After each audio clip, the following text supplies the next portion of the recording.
करे, और 30 से कम के अंदर वो दोनों मियाँ बीवी सवाल करें कि भाई हमें मंत्र चाहिए, तो मैं उनको कुछ 2-4 बात बोल करके डेट दूंगा कि आप जब 40 साल के हो जाएंगे, कुछ बात उनको दोनों को बोल करके कि आपने ऐसा करना है, आपने ऐसा करना है।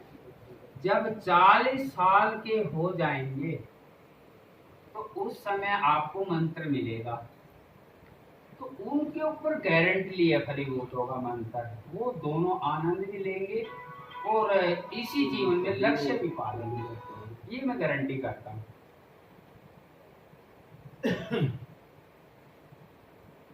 नहीं, उसके अंदर थोड़ा इशारा दे देता हूँ मैं आपको, इससे कोई मतलब समझने वाले है तो सीधी बात है।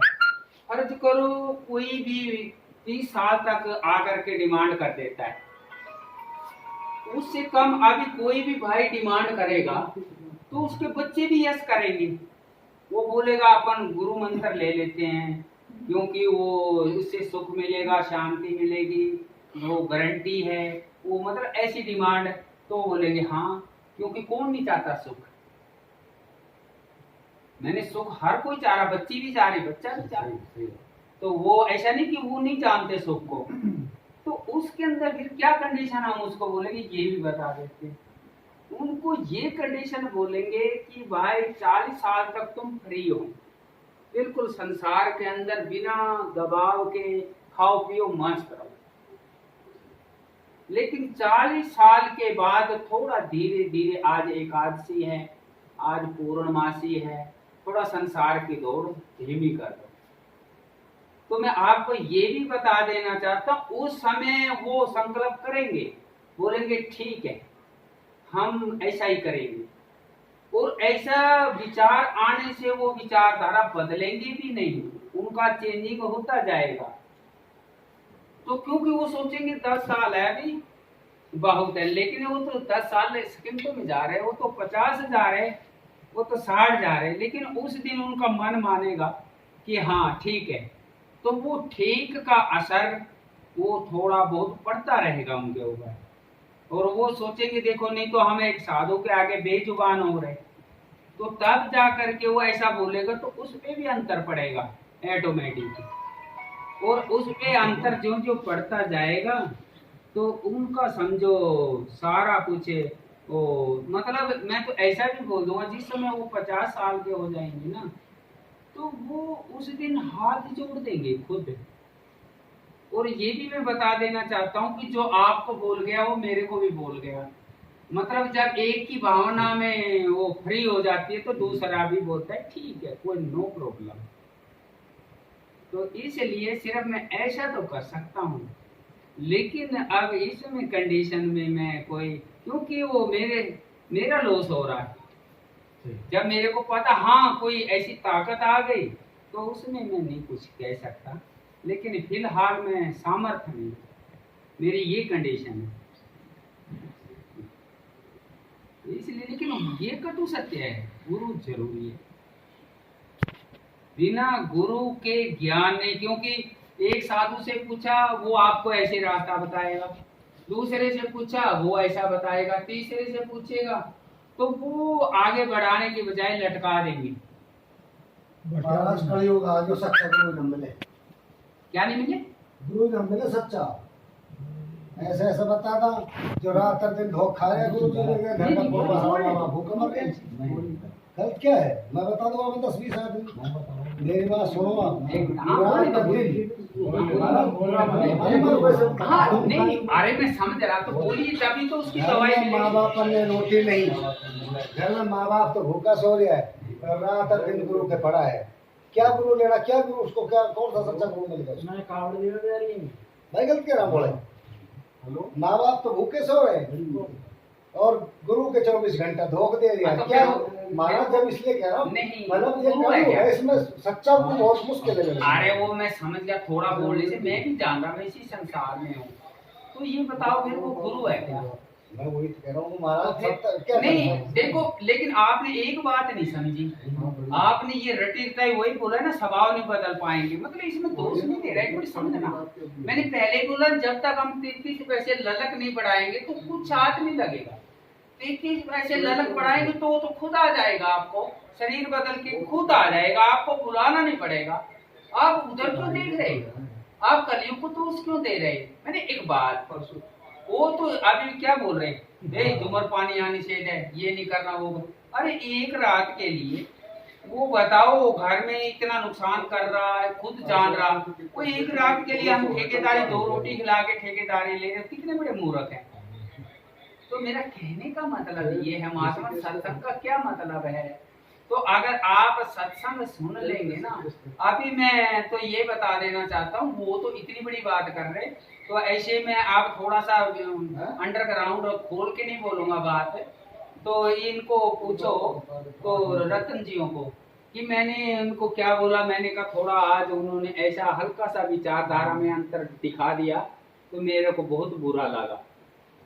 और मैं चलो एमपी की बता देता हूँ कि एक बहन क्या बोली, अपने पति को ऐसे बोलने लगी कुछ एक्टिंग से, साला। मैंने कहा हे, मेरे आगे ऐसा कभी मत बोल देना, वो दुनिया के आगे बोलो। मेरे आगे पति को थोड़ा बुरा बोल दिया तो मेरा कोई नाता ही नहीं तेरी से, मैं तेरे को जानता ही नहीं। तो मेरे प्रभु आप ऐसा नहीं बोल सकते कि नहीं मिलेगा।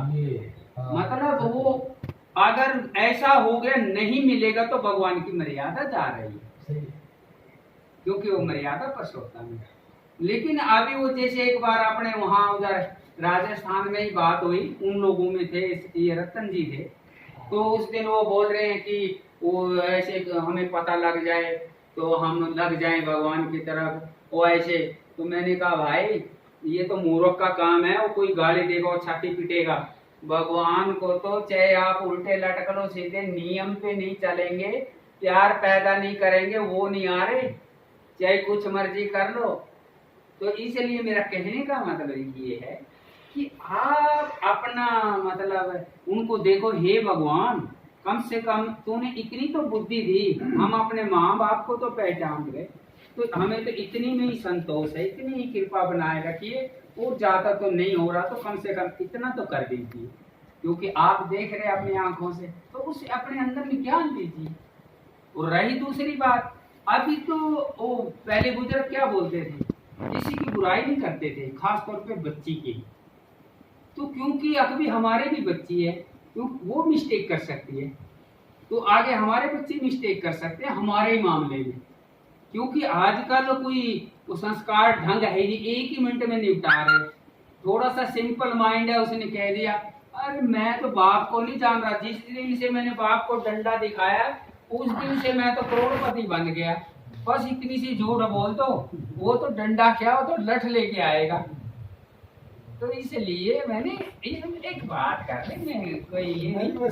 हाँ मैं समझ गया, बताइए। हाँ बोलिए, खुल के बोलिए।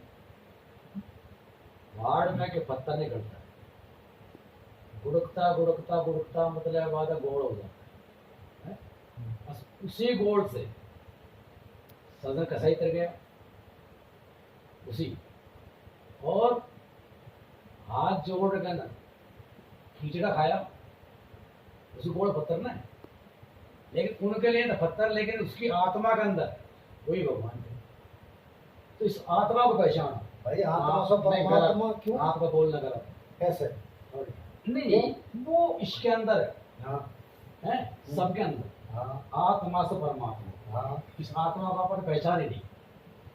नहीं देखो, एक तो मैं भी बोलूंगा, वो बात ठीक है आपकी, थोड़ा सा 1 मिनट। अभी कबीर ने यह बात बोली है ना, मैंने अगर पत्थर को पूजना है तो चक्की को पूजो, मतलब कुछ दुआ बना के लिखा हुआ है, मैं दुआ तो नहीं जानता।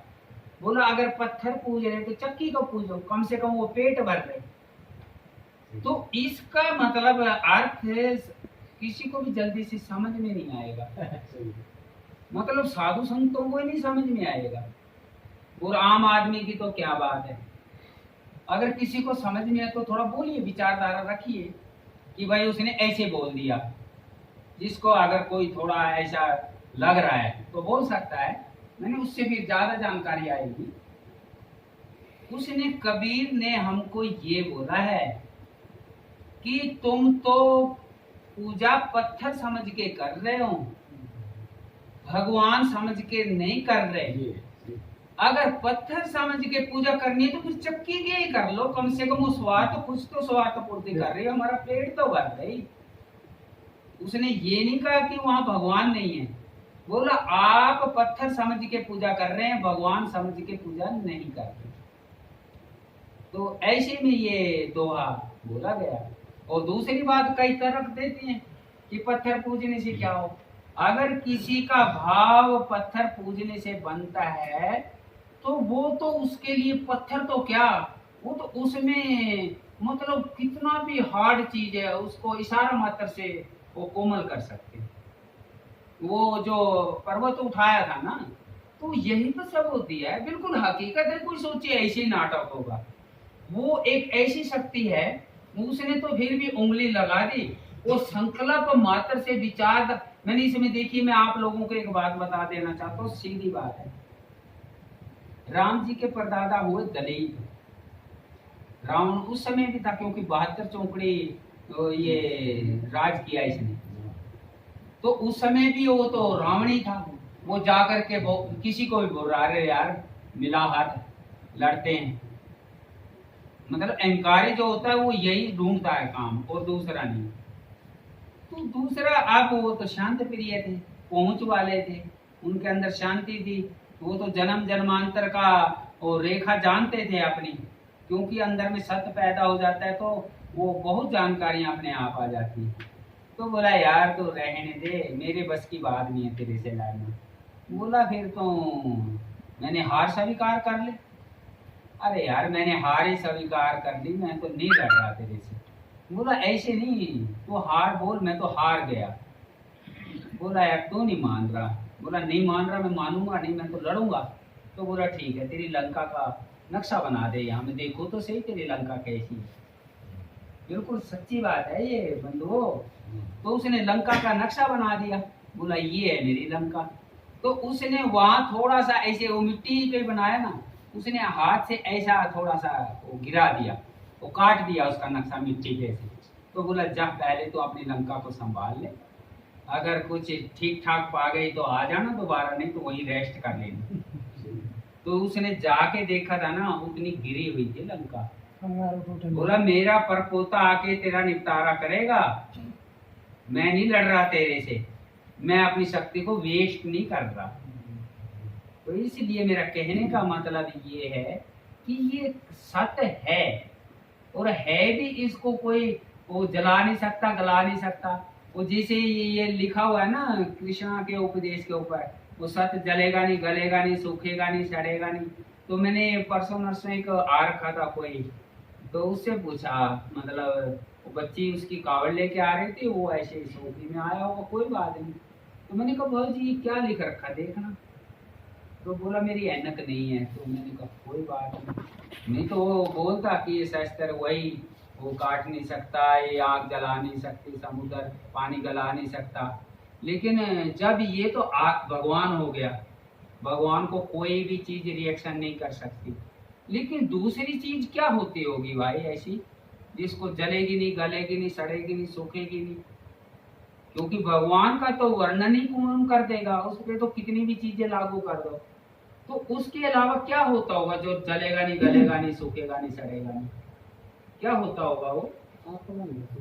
नहीं, आत्मा तो परमात्मा है। आत्मा के ऊपर तो लिखा ही है वो कि वो जलेगी नहीं, गलेगी नहीं, सड़ेगी नहीं, सूखेगी नहीं। उसके बाद क्योंकि वो तो परमात्मा है, आत्मा है, चलो उसके बाद उसका कुछ मैंने वो बाप है तो आगे लगभग वो बेटा मिलेगा ही मिलेगा। अगर शादी हो रखी तो बेटा गारंटी है, बेटा या बेटी संतान मिलेगी ना।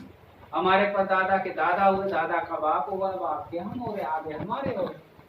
तो ऐसे में उसका कौन होगा ऐसा, दूसरा कौन होगा ऐसा जो जलेगा नहीं गलेगा? वो खर्च होगा, वो भी जलेगा ना, गलेगा ना, सड़ेगा। और आत्मा की खुराक है धर्म, उसका बेटा है धर्म।